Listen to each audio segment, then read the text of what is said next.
In a world where everyone seems to be encouraging you to chase your dreams, succeed, and rise to the top, there's a darker side that most people don't talk about. You know, the kind of side where, even though people might tell you they want you to succeed, deep down they're rooting for you to fail. They might not say it outright, but their actions, words, and subtle gestures give it away. The idea that they don't want you to succeed isn't about some grand conspiracy. It's more about the fact that the world can sometimes be built in a way where it feels like there are constant obstacles standing in your way. Even if people tell you they want you to succeed, often they don't truly mean it. They may even say the words, but their actions speak louder than their promises. We've all heard it before, haven't we? Go ahead, chase your dreams, you can do it. But what happens when you actually start to move forward and make progress? The same people who once cheered you on might start offering advice that doesn't seem to align with your goals. They might not outright sabotage you, but their well-meaning words sometimes feel more like roadblocks than encouragement. For example, they'll tell you things like, "It's really difficult to make it in this industry," or "I've heard it's a lot harder than people think," when you mention your ambitions. They'll talk about the odds, the competition, and how many people fail along the way. Sure, it's all true, but why focus on the failures instead of the possibilities? Why do they downplay your potential instead of cheering you on? Then there's the classic move, giving you advice that's rooted in their own fears and limitations. It's like they're trying to protect you, but in reality, they're just projecting their own insecurities onto you.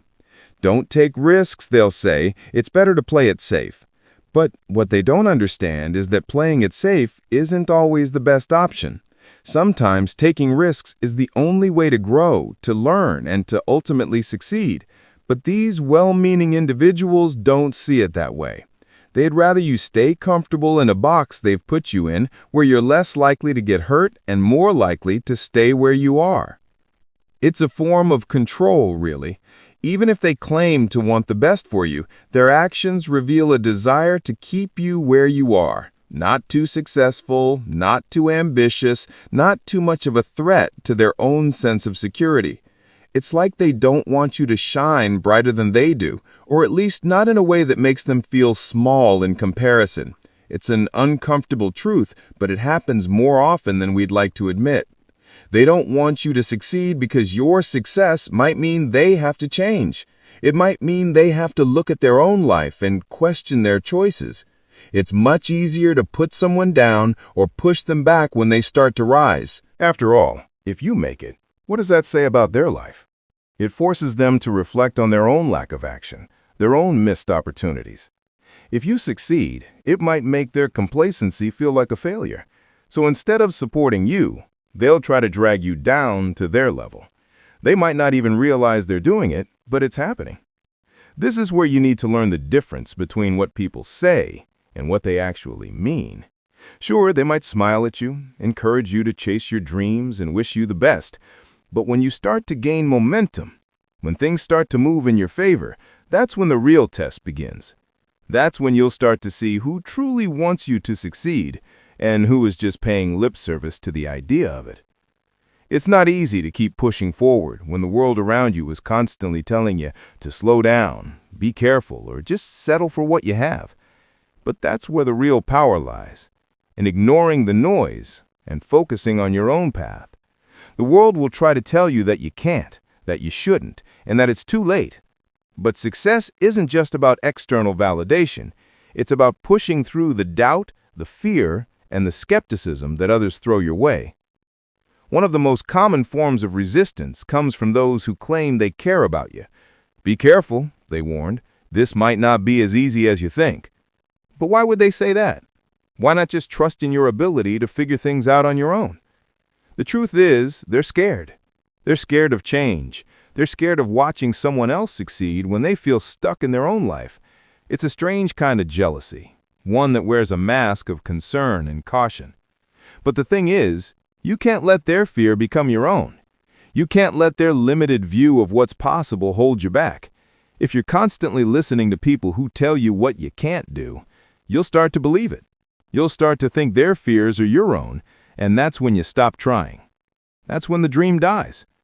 But if you choose to ignore the negativity, the doubt, and the fear, and instead focus on your own potential, you'll discover a power within yourself you didn't know existed.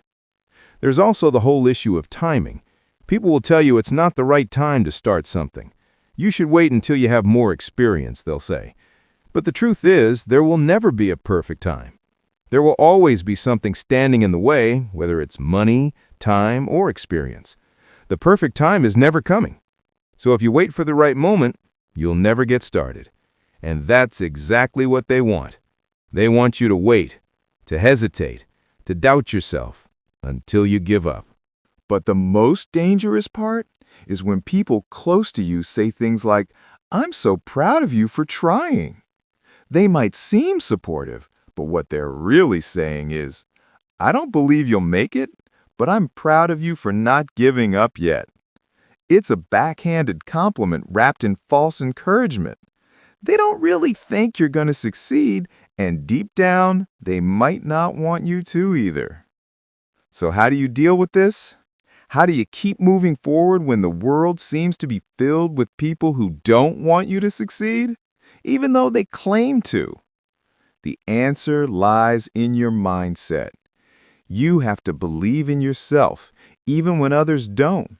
You have to push past the negativity, ignore the distractions, and stay focused on your vision.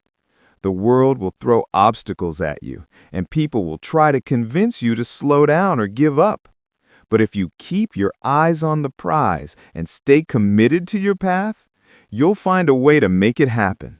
And when you do, you'll realize that the very people who said they wanted you to succeed were the ones trying to hold you back all along. In the end, your success is yours to create. It's not about waiting for permission from others or seeking approval from people who don't really believe in you. It's about taking the steps, no matter how small, toward your goals and trusting that every challenge you face is just part of the journey. They don't want you to succeed, but that doesn't matter, because your success doesn't depend on their approval, it depends on you. In conclusion, the path to success is never easy, and the support of others isn't always as genuine as it seems. While some may claim to want the best for you, their words and actions often reveal a deeper desire to keep you where they are, comfortable and unthreatening. Their fears, insecurities, and doubts can easily turn into obstacles on your journey, making it harder for you to push forward and achieve your dreams. However, success is not determined by the approval or validation of others. It's about staying true to your vision, ignoring the negativity, and believing in your own abilities. The world may try to tell you that you can't, that you shouldn't, or that it's too late. But your potential lies in your ability to rise above those voices and keep moving forward. The people who don't truly want you to succeed are not the ones who will define your future. You are.